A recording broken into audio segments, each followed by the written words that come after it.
Okay, reading from Bṛhad-bhāgavatāmṛta, verse 3. Om Namo Bhagavate Vasudevaya. Om Namo Bhagavate Vasudevaya.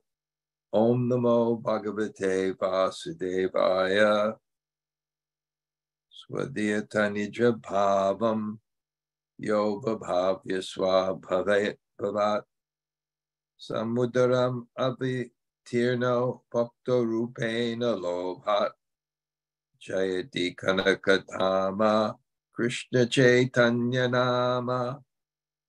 Harir yati-veśaḥ śrī-śacī-sūnur eṣaḥ. Realizing that the ecstasy of his beloved devotees is sweeter than his own, out of greed, the Lord descended to this world in the form of his own devotee. Dressed as a renunciant, golden in effulgence, he bears the name Śrī Kṛṣṇa Caitanya. All glories to that Lord Harir, who has appeared as the son of Mother Śacī. Om ajnana-timirandhasya gyananjana shalakaya chaksur unmilitam yena tasmai Śrī Gurave Namaha. Śrī Caitanya mano bhishtam stapitam yena bhutale sayam rupaka-dhammayam dadati sapadantikam panchakalpa tarubhyascha kripa sindhu bhayebhacha patitanam pavanebhyo vaishnavebhyo namo namah.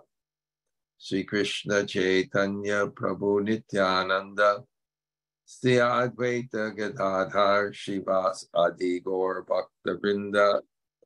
Hare Krishna, Krishna Krishna, Hare Hare, Hare Rama, Rama Rama, Hare Hare.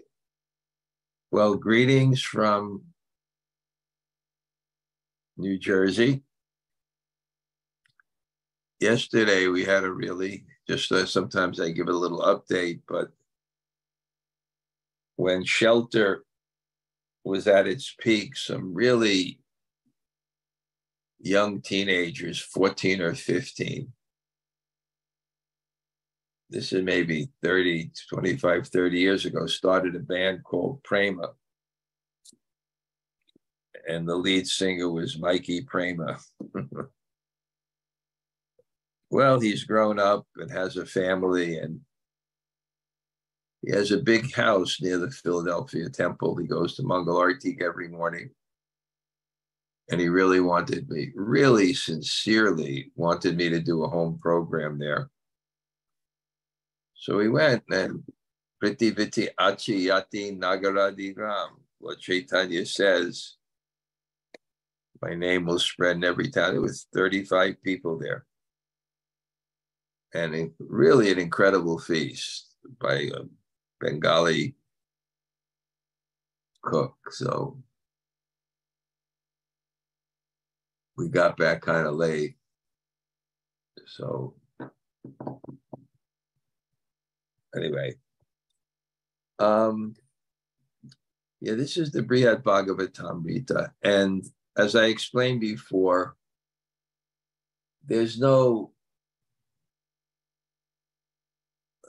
you can understand there's God by logic, but the nature of God, you can't understand by logic. But one thing I did in my class is I tried to logically prove why God must have a peacock feather. This would be related here. And I described that when I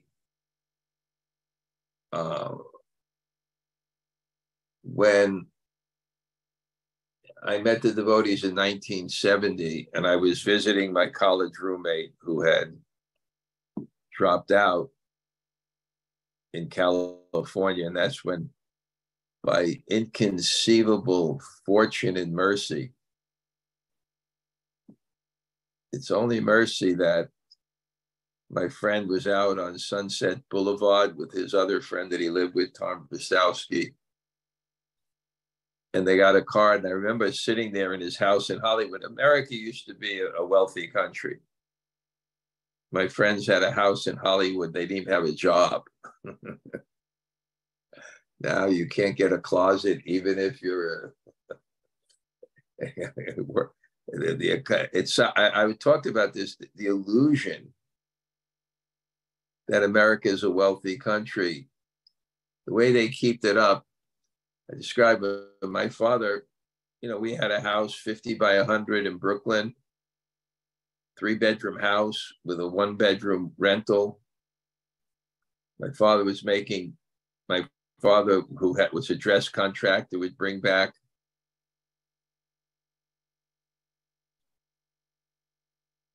he'd make $10,000 a year, and he'd give my mother $200 every week. And the top baseball player, I remember, Mickey Mantle got a contract for $40,000. And my mother didn't have to work. Now what they do, really, the standard of living is going down. To maintain the same standard of living, both mother and father have to work. And now, because the standard of living is going so down, but they've addicted people to so many material things that you can't retire. My brother's 74, he's still working. You can't retire. Anyway, in that class, one thing I explained, okay, my thoughts are a little muddled this morning because I didn't have the same sadhana. But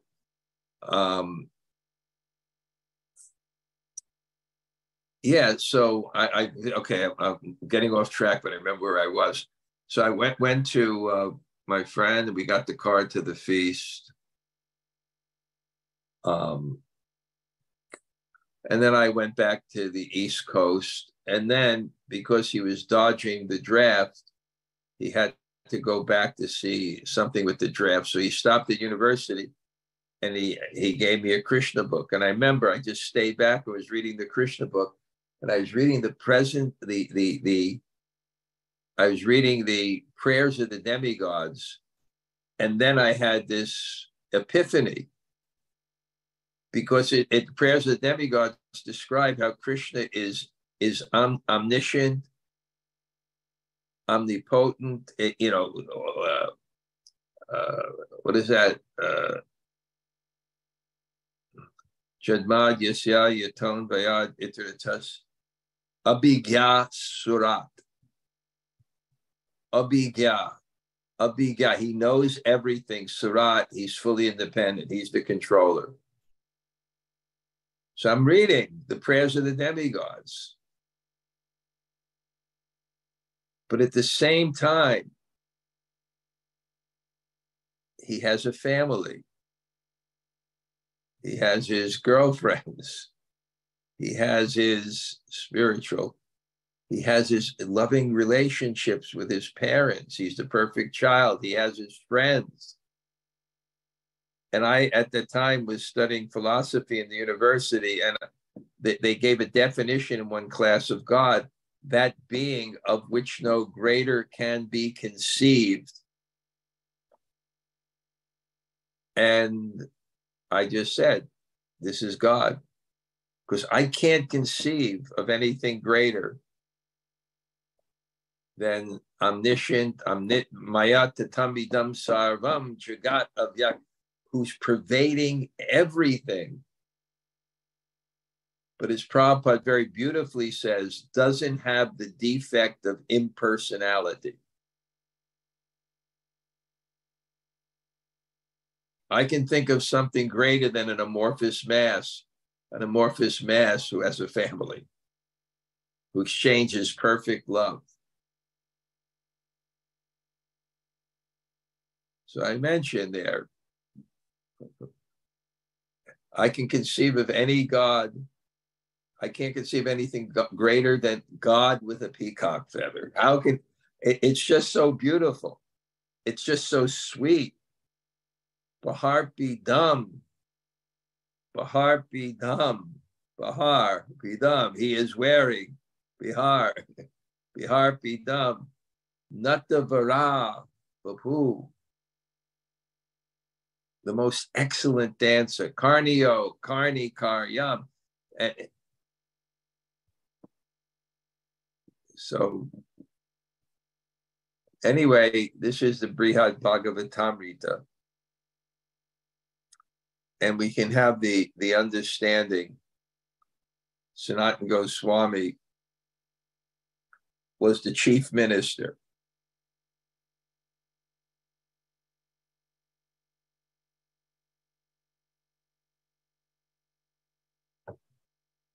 He was the chief minister. And he was extremely learned already. He already had some sense of bhakti because he already established another Vrindavan in Ramakeli where he was living. But something special happened when he met Śrī Caitanya. We can't imagine what that was like. Meeting Chaitanya Mahaprabhu and being instructed by him personally, and then getting order. One of the anubhavs, one of the actions of the rasa of dasya ras is awaiting the order. That is one of your ecstasies. Awaiting the order and getting the order. Folding your hands. When I read that, I sometimes would chant, then I meditate. I'm sitting outside Prabhupada's room in Radha Damodar, waiting for the order. Waiting for the order.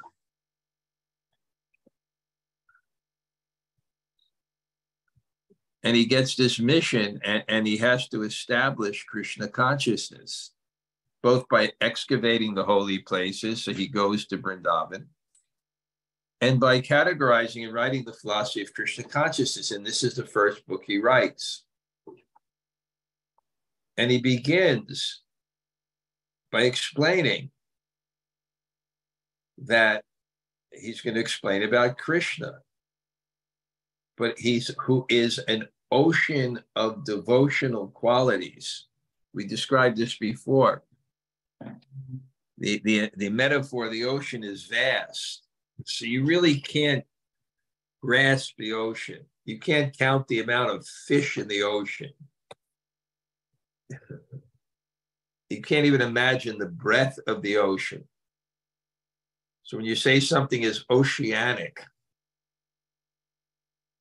I think in the Hare Krishna film, someone described Prabhupada as oceanic. So the qualities of God are oceanic. And an ocean of qualities. And not only is God an ocean of qualities, but because he's an ocean of qualities, when he is Krishna, it's a full revelation of those qualities, not just his power, but his love, his sweetness. And that love or sweetness, it's Krishna, it's attractive, it brings out, this is the process of bhakti. It brings out our nature, which is rasa vaisaha. If we can understand from the Tatatiya Upanishad, rasa vaisaha, that ultimate reality is this love. And it makes sense. Because if God is the controller, he will be the enjoyer. And we know from this world, even though it's not perfect, that ultimate happiness is in relationship. it's in love. So it makes in one sense, it makes sense from how we perceive the world. I wrote in that drama that I wrote with Alexander Strain, and I wrote this ancient book was found. And in this ancient book, there was an index, and it was Krishna, a reasonable conception of Godhead.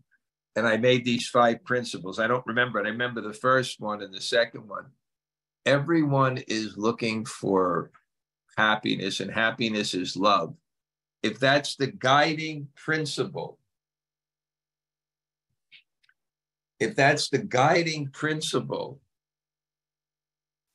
in this world, why should it not exist in perfection in the ultimate reality? And that's the philosophy of Krishna consciousness, that the total reality is Krishna.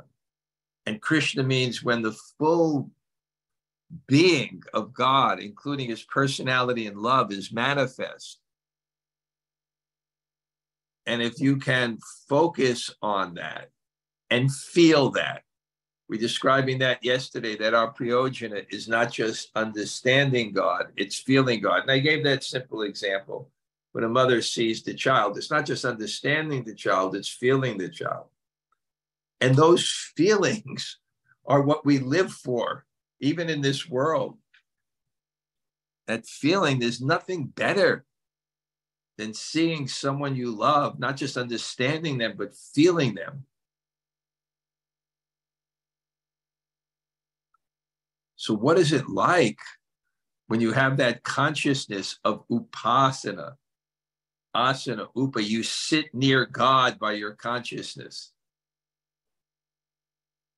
And in focusing on God, because there's a natural relationship on God, you begin to feel God. And what Krishna came to give, and then comes again as Chaitanya Mahaprabhu came to give, was the most intense feeling of that. And it's described in the verse, it's the extreme limit of transcendence, the gopis' love for Krishna. The extreme limit of transcendence. And then the next verse is, and there's a very important principle that's going to be mentioned here. The next verse is, the topmost level of love is the gopis, and the topmost gopi is Srimati Radharani. It is impossible to describe that love. So just see what the task is of Sanatana Goswami. He has to describe that love. And he's admitting right in the beginning, it is impossible to describe that love. It's impossible to understand that love intellectually. If you experience something about it, maybe you can communicate something. Or, Tesham satatiyuktanam bhajatam priti purvakam dadami buddhiyogam tvam. Want to worship me with faith and devotion? I give them the knowledge which they can come back to me. And in the purports, and I don't have time to read the purports. Some people would read through the purports. I think reading has to be done at one's own pace. It's very hard just to hear. I was reading a book. I asked Jai Jagannath for some plain, he's reading, he's vowed to read 50 books this year. So I said, give me one that I get something about relevant to Krishna consciousness. But I never do well traveling. I can't concentrate. So, give me some real good spiritual book. So he suggested Moonwalking with Einstein. It's the history of memory. And it described, they used to have papyrus, you couldn't really study something. you have to, we just flip it, quick paste and the way things are, it's a very interesting, but it said, he said, now reading is extensive, before it was intensive.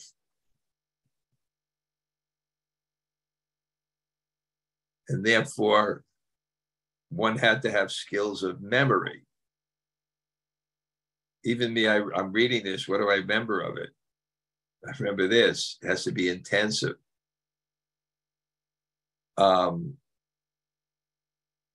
Anyway, he has to describe this.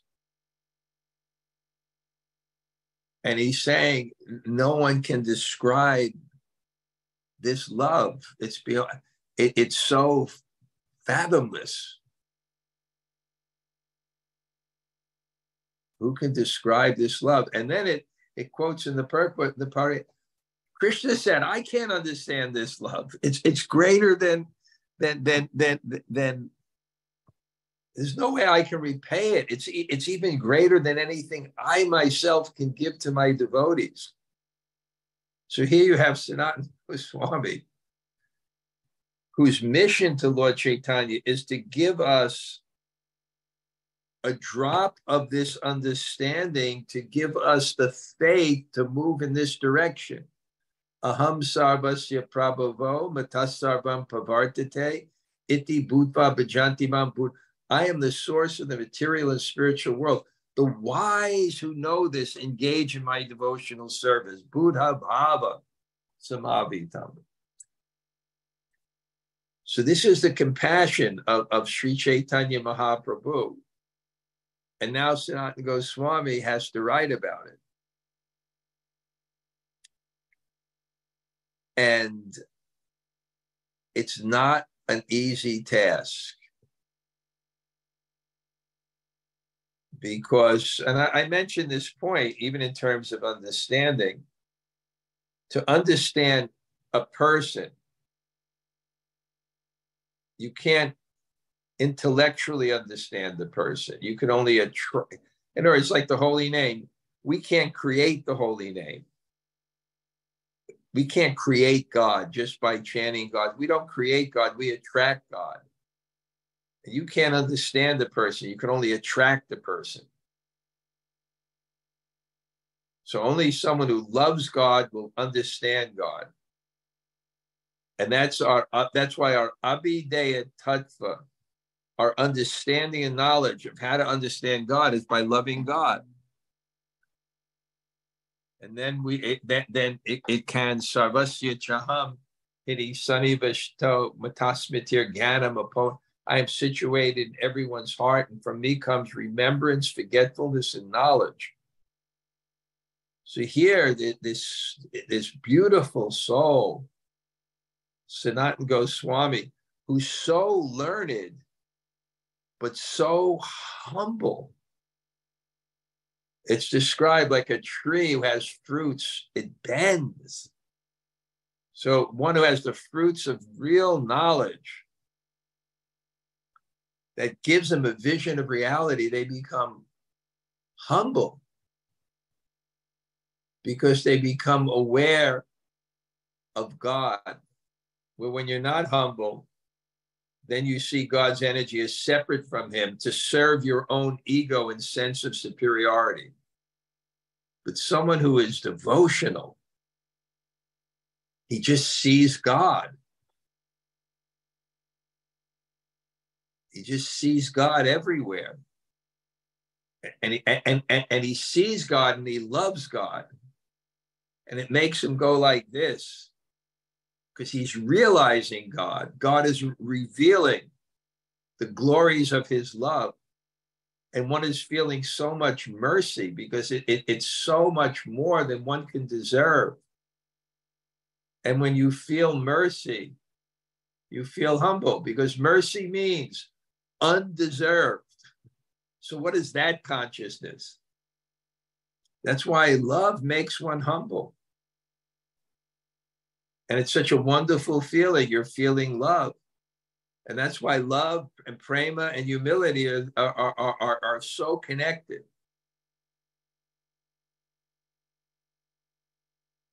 I was reading in the CC, actually I was listening to it, and when Rupa and Sanatan came into the assembly, Rupa and Haridas Thakur, because he's staying with Haridas Thakur, they came in the assembly of Chaitanya Mahaprabhu, and people were taking prasadam and they were sitting on a platform. They wouldn't sit there. When Lord Chaitanya asked him to recite, he did not feel worthy.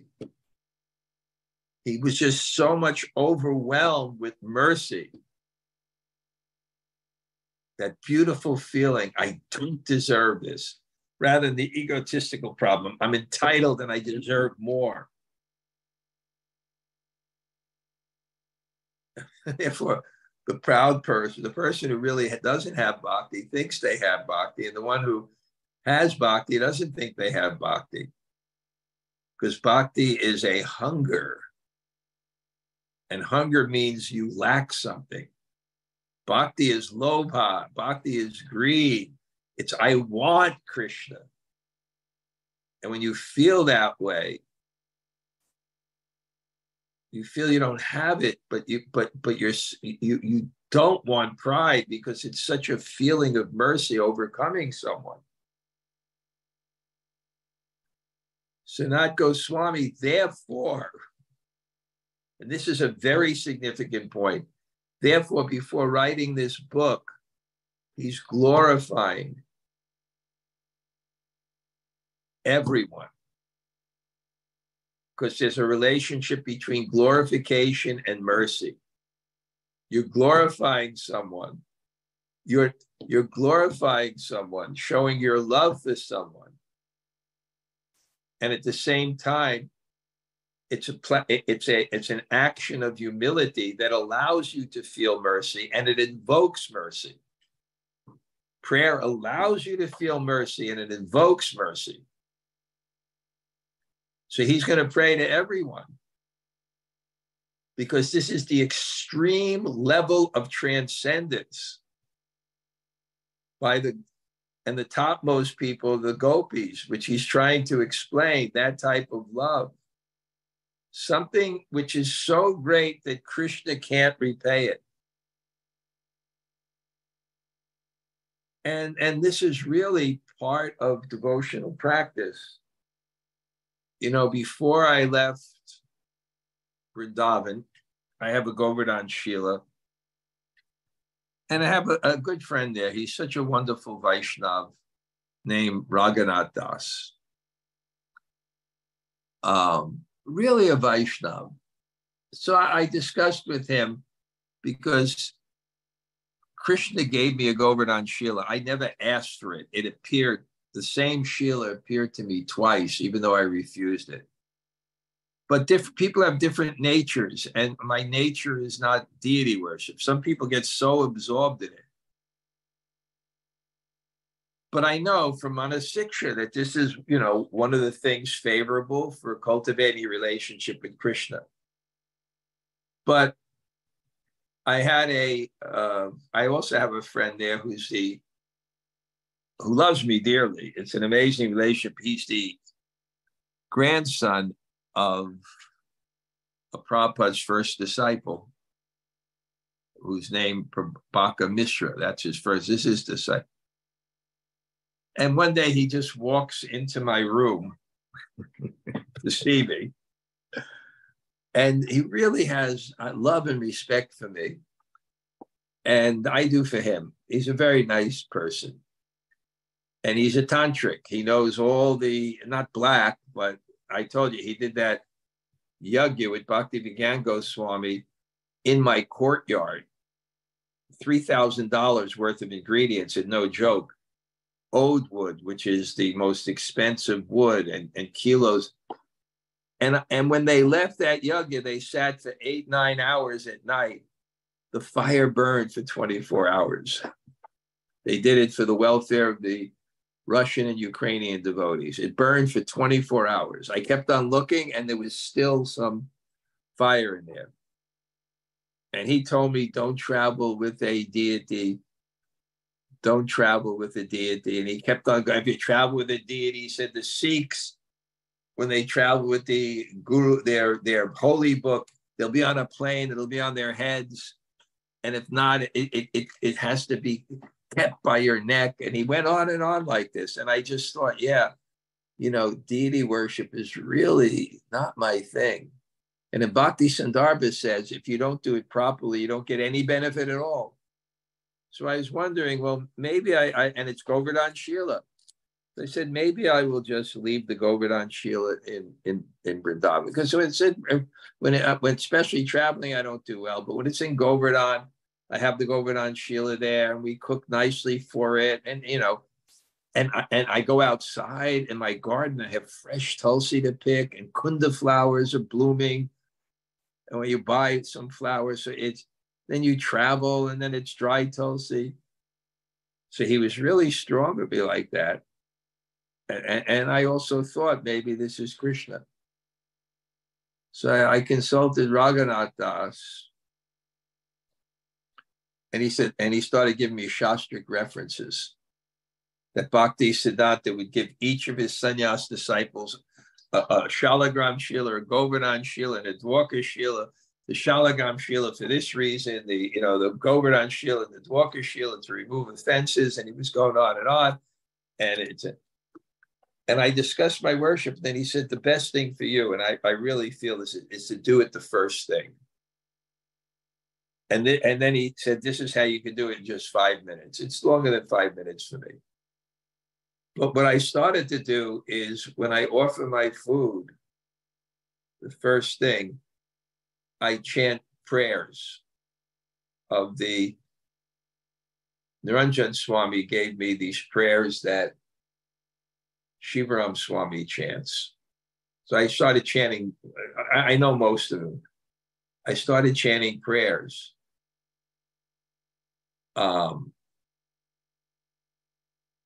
It takes about 15 minutes to the Guru Parampara. And I see how powerful that is to create the consciousness to invoke mercy, which is the consciousness that one has to enter into chanting the holy name, which is humility. Prayers create humility because what prayers do, a typical prayer, it exalts the object of worship. It exalts the object of worship, and it expresses one's insignificance. And the greater the distance between what the value of what you're getting and your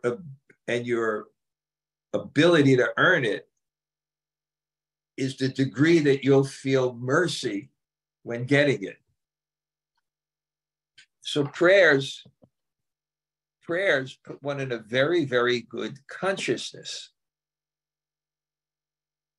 And the consciousness that one enters into the holy name. And also the consciousness where one is to speak.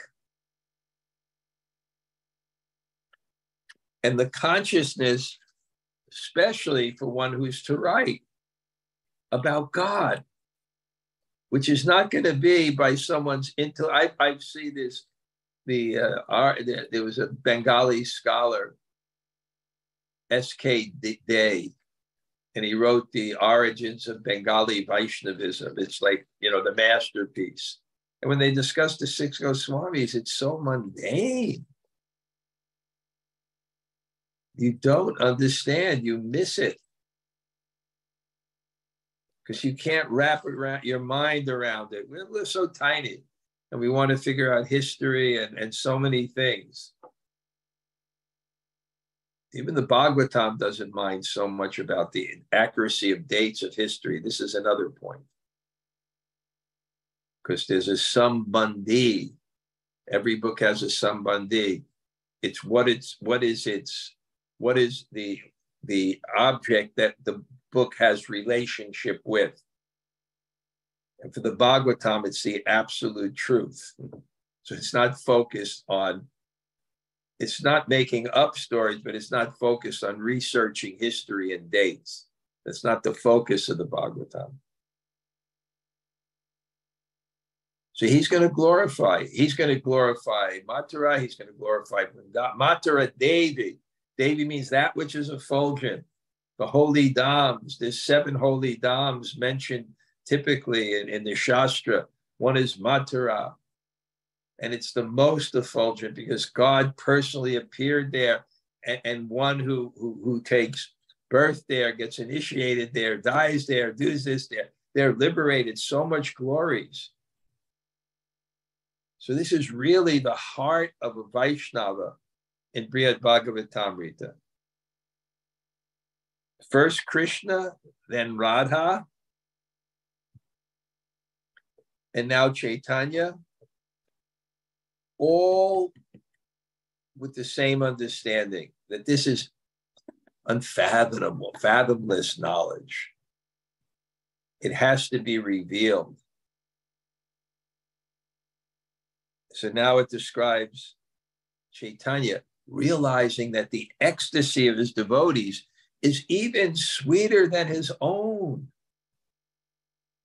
So out of greed, he descends in the form of his own devotee because he wants to experience this. And of course, when it filters to us, it seems like it's historical and temporal, but the spiritual world is beyond time, so it's an eternal event. It's not that God was ever not Chaitanya Mahaprabhu. But remember, it makes sense. What is the devotee experience? He experiences the ecstasy of God. And what is that ecstasy? The ecstasy of God, not God's ecstasy, but the ecstasy of experiencing God. And what is that ecstasy? It's of God's beauty, of it's God's love for one, and of one's love for God. And he wants that experience. And he says, eṣaḥ, this means contemporary. This, the person I have personally experienced, who comes as bhakta-rūpeṇa in the form of his own devotee. And also it hints, because his brother is bhakta-rūpa, is Rupa, the devotee Rupa. God also descends in the devotee Rupa. And we are Rupanugas. In that regard, His Holiness Tripurari Swami is writing a book on Sakyarasa. And in the forward, somehow he has a relationship. He forwarded to me and asked me for my comments. It's not printed yet. But he said that Srivats Goswami said it would be the magnum opus of Sakyarati. And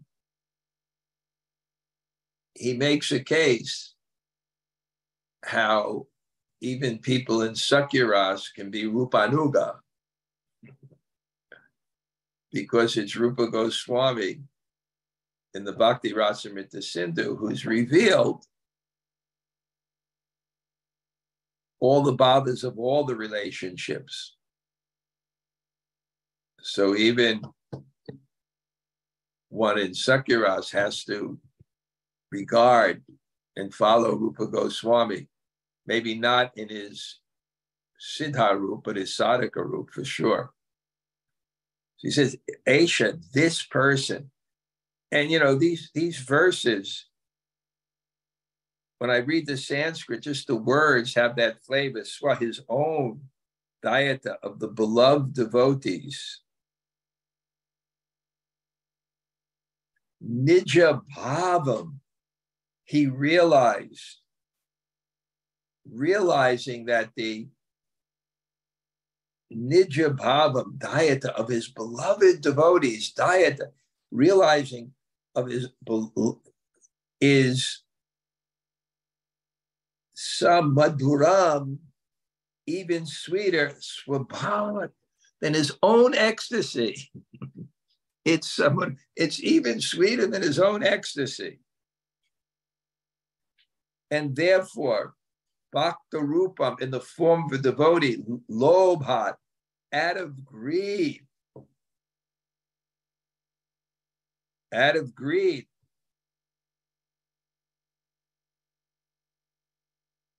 jayati, all glory, kanaka, the golden dhāmā, effulgence, nāmā, of Krishna-Caitanya-nāmā,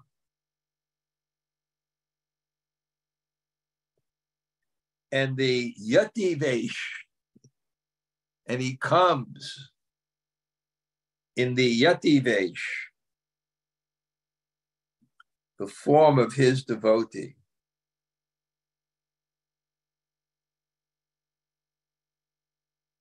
Purport: the doubt raised in the first two verses might again be raised here. How then can you describe this love? Anticipating this question, Srila Sanatana Goswami replies that Śrī Caitanya is the only deliverer of the most fallen and wretched. As the supreme spiritual master, he has descended in his most attractive form to distribute the transcendental taste of Sankirtan, the congregational chanting of his own holy name. Sanatana Goswami wants the mercy of Lord Chaitanya and therefore glorifies him in this verse. If you want the mercy of someone, then you glorify that person. And this is such an essential part of our devotional practice. So this is quite interesting. And I don't know why I'm so fired up lately. It's inexplicable.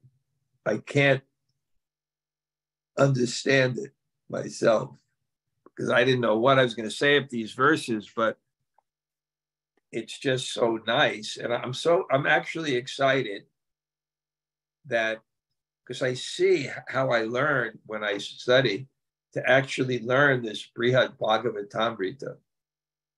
And now for the next year or two, I'll cover the whole thing. And the trick is how to make it really, I don't know, I'll have to summarize some parts. And at my Puri Yatra, I'm going to be teaching the Bṛhad-bhāgavatāmṛta. Of course, it's more experiential, the experience. And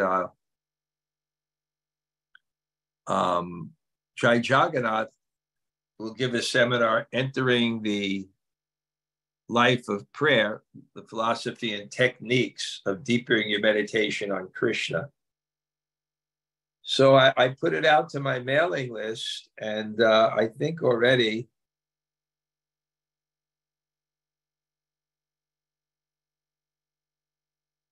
we already have six, 7, 8 people. So we're already half full. So anyway, and then in July, we're going to do a beautiful retreat up in Pumpkin Hollow, where the original Bhakti immersion started. So that's really exciting too. And again, Jai Jagannath, myself, and Hari Kirtan. And really nice. It's they have like a bhakti. My disciples have Karuna and Joe Kaley. They have a bhakti social something, I don't know. And they invited Hari Kirtan to 26 Second Avenue. They had about 25 people. And now I'll be going to the city on the 29th. They rented a place for me on Avenue N-A. So, yeah. And so these are the things. And then it's really exciting. Raghunath said that preaching in America now is like fishing in a bucket. the analogy, there's fish in a bucket. It's not, so people are coming to Krishna consciousness, and the people who were there before are being revived. And next week, we'll have at Jai Shri Radhe's place, I'll be speaking with I'll speak a little bit, mostly Sri Prahlad. So kind of exciting programs. People are eager. I'm thinking of a Monday morning greetings about something about the mercy of COVID. I don't want to do the corona,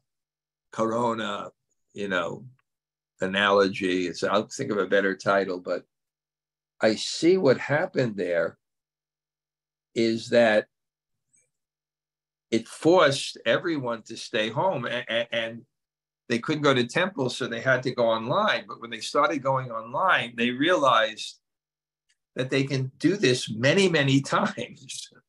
In fact, this class started, the visual on Zooms, and before that, it was just audio, started in COVID. So there was like a phenomena. And the phenomena was like people all of a sudden realized not only that they had access to hearing, but people who are preachers, they realized we have a captive audience. So people started to present classes, and it created a much, much deeper culture of chanting and hearing in the Hare Krishna movement. But another phenomena happened too, is that previously, and I'm not saying this in a bad way, the temples kind of had a monopoly on who would be presented to the public. And the seat wasn't always defined by who was the most qualified. But that always happens institutionally. There's certain protocol. But when Zoom came and online, then it became free market. You don't have to be a Prabhupada disciple. You don't have to be a man. You don't have to be an ISKCON. And it created such a nice culture of chanting and hearing. So somehow Prabhupada said, you remove a thorn with a thorn. So this technology is destroying us and it's liberating us at the same time. So are there any reflections by anyone? Hi, Maharaj. Okay, yeah, okay. You usually started off, yeah. Thank you, Maharaj, so much for class. You were indeed fired up today. I don't know. I loved what you said and Sanatana Goswami, he starts praying to everybody. And I been really appreciating that more and more, these prayers, like you say, of glorification. I used to be like, why is everybody praying? Let's get to it. But now I really appreciate all those prayers. And so I love the fact that he just prays to everyone in this aspect of, if you want the blessings, you must glorify. So I really resonated with that, and I really appreciate that point. That was the main realization and main point that I think and everything was based on that. Good. Anybody else have a reflection or a question? Hare Krishna Maharaj. Yeah. Yes. So, last time, I think it was on Wednesday, I was telling you how much I like your saying that, to know a person is to feel that person, but you were correcting my conception of what you were saying. And so, I don't know, I feel like I still need a little bit of clarification, because... A little bit of what? Clarification. Yes. Because, when somebody has revealed their private side of themselves, right? Then when you see that person, you do feel something for that person, So I wasn't so sure how that was different from what I was saying, that when you see a person, to see them is to experience how you feel about that person. I really didn't understand your question. Okay. And because I'm hard of hearing and you never let us see you, it even becomes more difficult. Okay. Well, anyway, Maharaj, let me just tell you, this changing the subject, you know, I got caught up on your lecture that you gave last week or 2 Sundays ago, where you were describing how you were, I mean, after Jack picked you up, right? And what? It was like after Jack picked you up. Yeah. Yeah. And it was like tornado watch, you know? Right. So when I was getting caught up on that lecture, because I didn't hear it live, I heard the recording. I was listening to that lecture yesterday on my way to your program at Mikey's. Yeah. And when I was listening to that program, it was like practically like a tornado watch. The rains were so torrential while I was in the middle of hearing your lecture about the torrential rains. I almost had to stop and pull over. So it was so interesting. Yesterday, you got into rain heading to the program? I almost had to pull over because, you know, and people had their blinkers on, you know, because the rain was so torrential. It was so torrential. And this was going on while you were describing the same situation. Yeah, the super soul connections is getting even more intense. It was amazing, Maharaj. Well, let me tell you something, Gail. When Krishna ran to the hill, there was no rain. Right? I came from New Jersey and we didn't experience any rain. Amazing. Amazing. Okay. All right. Okay. Anybody else like to say hello or share reflection? Hi, Bo. Thank you so much for class. I'm absolutely in heartache knowing that you were so close by yesterday and I didn't get to be in your presence, but I hope we can touch base soon. Mikey wants me to come again, so I'll have to come again. And he really did a great job. I mean, the prasadam was fantastic. I spent a lot of time with Vishnu Gada, which will give you even more heartache. I had him lead the Gaur Artik at the end. He's so expert. And the whole community came out. There was about 35 people. And I mean, I was eating prasad, and when I finished, I just thought, like, I should eat my age. This was like, I mean, it was that cook is really special at the temple. I mean, I heard he was trained by Didima in Mayapur, who was Prabhupada's cook. But I've never tasted such good kofta and baturi rotis. Those are puffed up puris. And anyway, I can go on with the feast, that the shukta with the mustard seed and the pushpa rice and the anyway, it was, I always talk about food. Okay. Anyway, Malati, you don't be so greedy. You got to go. And don't forget the lassi. Oh, the mango lassi was just out of this world, Gail. I saw you leaving. Gail was there too. Gallon jugs of that lassi. I'm joking. Okay, anybody else say hello? Hare Krishna Guru Maharaj, Tota Gopinath here. Tota, I think he said 11:30. Okay, so I'll be by there, you know, roughly around 11ish. Oh, okay. So 11:30 at the office, no problem. Okay, Haribo. Anybody else? Hare Krishna Maharaj. Krishna-amrita, Haribo. Thank you very much. I love so much your description of the Lord, and that you say that his qualities like an ocean of all different kinds of good qualities. Thank you so much. To be near his feet and to feel him. Thank you. Thank you for being such a good hearer, not only here, but also on the Russian Sanga, which was Oh, wait, no, I gave to a Kirtan and Japa class with Divya Shakti translated. I don't know which one it is, but Sva-Sachi arranged it for me. Okay. Anybody else? Haribo. Hare Krishna Maharaj. Sarah Radhika here.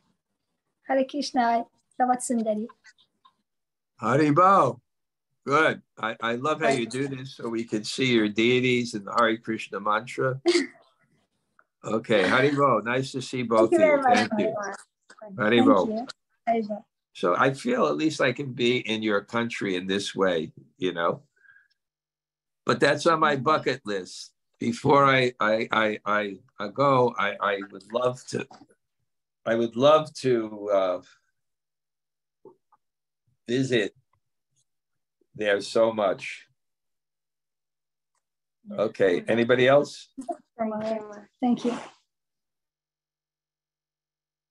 Hare Krishna Maharaj, it's all Govinda. And Bṛhad, thank you for class. Thanks for class. Haribo. Haribo. We had a good time yesterday. I know you were working. Yeah. But it was fun. He had an old Philly house, When I was driving there with Jack, I said, "Hey, what kind of neighborhood are you taking me to?" I said, "I'm like the Buddha. I don't like to see the poverty, But it's Philly. Huge house he has. These Philly houses are made out of stone. Because it's like one of the oldest cities, So a lot of the houses are with stone. Yeah.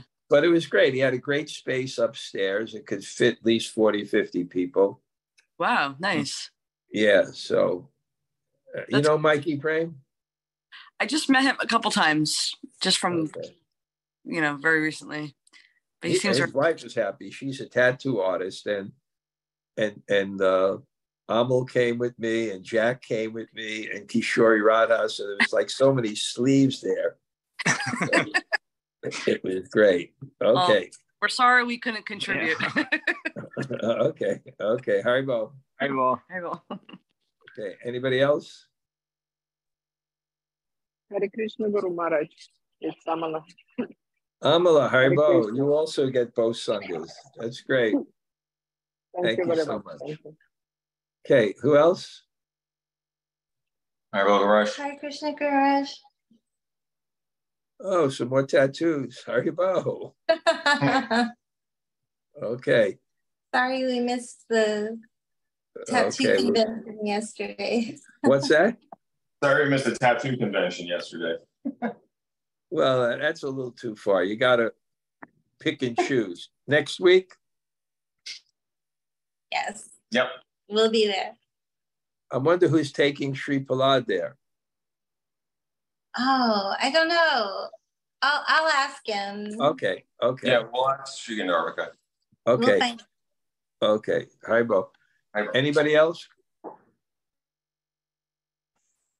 Hare Krishna Maharaj, thank you for class.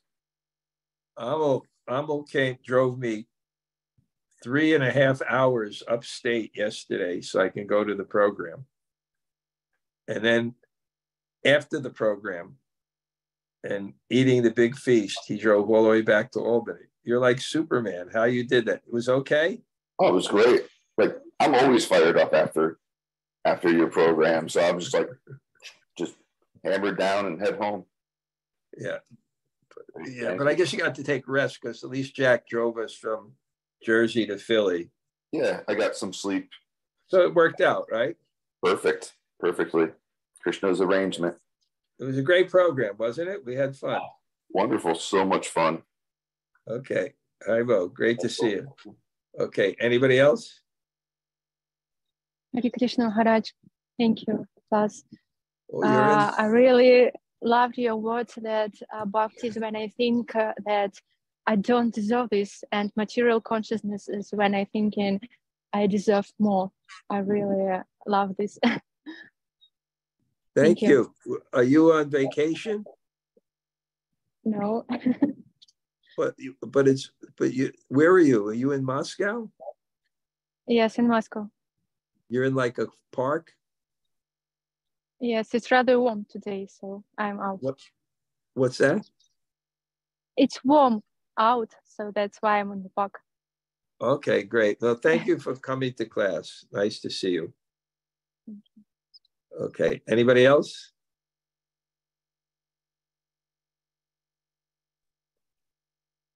Dear Maharaj, Hare Krishna, this is Melissa from Colombia. Melissa, great. You got the message about the next retreat? Yes, yes. I'm already working on it. I'm gonna find the time and I will see you there. I would like to share with you some writings that it came from your class. I will do my best to translate. It's just a short note, so let me read it for you. The love is impossible to be reasonable. So you must have the experience first to feel it in order to share it. You feel it from someone, and then you share with someone this kind of love. That's why love is an experience. It's developed by relationship and it manifests in the lineage. So what kind of love I would like to receive and what kind of love I would like to share? That's why love is love. But the ways are personal and gets better with time. That's why love is also a decision. You must choose the right person in order to have that kind of experience that I have to live, and in order to learn how all the best ways to give love. So thank you, Maharaj, for sharing with us the ways that you love. And thank you for this Krishna consciousness. Hare Krishna. Melissa, that was amazing. It was so nice realization and so beautiful.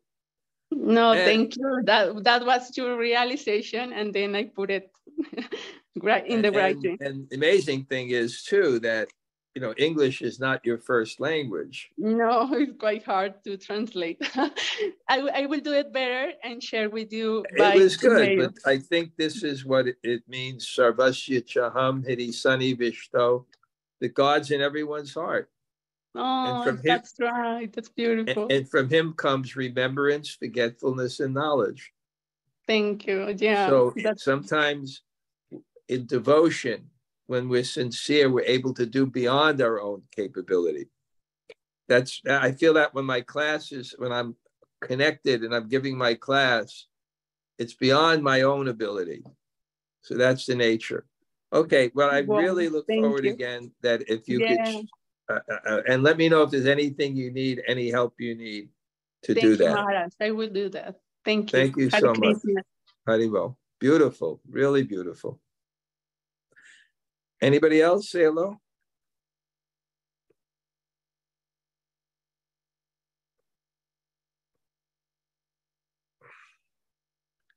Okay, I'm going to just look at the list. I see all the wonderful people that performed, such a great audience today. Okay, see you again next Sunday or next Monday if you come on both times. Vanchakalpa tarubhyascha kripa sindhu bhave cha patitanam pa